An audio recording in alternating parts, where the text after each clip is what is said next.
Hello and welcome to the all-new Mini Cooper and Countryman. The cars you see here are the electric versions, as the brand has committed to go all EV by 2030. So let's take a closer look at what you can expect when they arrive in Australia next year. Before that, like, subscribe to the Car Sales channel, and electric minis, good idea? Let us know in the comments below.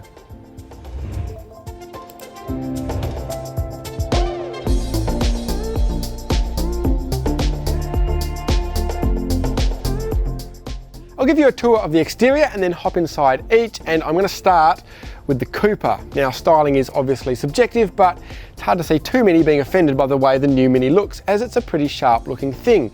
A bit bigger and with a slightly longer wheelbase, which should mean more interior space. One new feature is the ability to choose from 3 different light signatures for the front and rear LEDs, and they'll also do a little light show when you lock or unlock the car.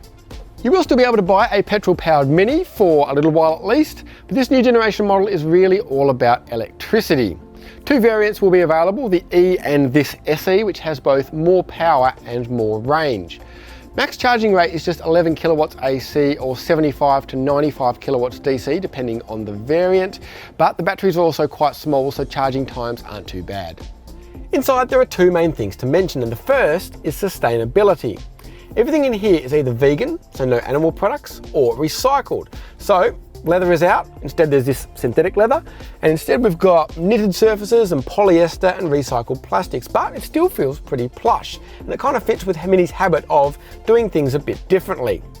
The second thing, well actually there's 3 things, and the second thing is Mini's gone all Tesla and eliminated the instrument display. But unlike Tesla, it's moved all that information into the head-up display in the windscreen, so it's still always in view. The third thing is the infotainment, which is basically a smartphone that's the size of a clock stuck to the dashboard. As ever with these modern systems, there's way too much to go into in detail today, but here are a few of the highlights.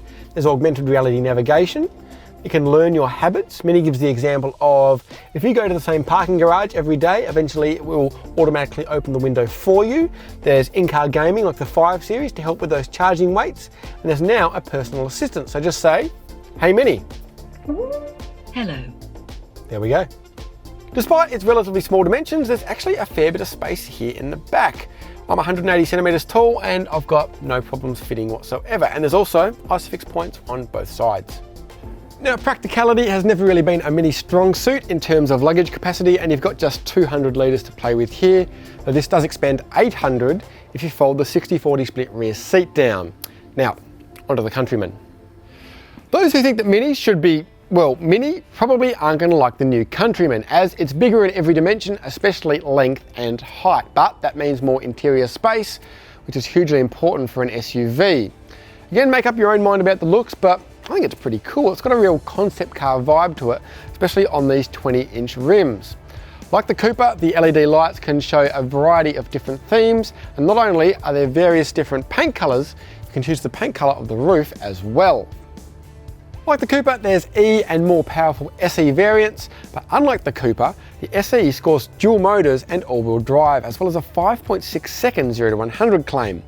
Thankfully, max charge rates are also a bit higher at 22 kilowatts AC or 130 kilowatts DC, so you're still looking at around 30 minutes for a 10 to 80% charge on a fast charger. Here inside the Countryman, it's very similar to the Cooper, just a bit higher up. We've got a pair of USB-C ports, we've got a wireless charging pad, and Mini has created extra storage space around the center console area by relocating the gear selector to this little toggle here on the dash. Here in the back is where we see the advantages of the new Countryman's bigger size. Not only have I got heaps of foot room and leg room and headroom, this rear bench slides back and forward and also reclines through a number of different stages, which is handy. I've got ISOFIX points, pair of USB-C ports, and fold-down center armrest. Electric tailgate is now standard, and boot space has increased to a very handy 460 litres, which increases to 1450 with the rear seats folded. We've also got a little cubby hole here under the floor as well. Obviously, there are still plenty of questions left to answer, most importantly price, but also how well they both drive. But for now, we've had a brief look around both cars, and the question is, are you excited for Mini's all-electric future?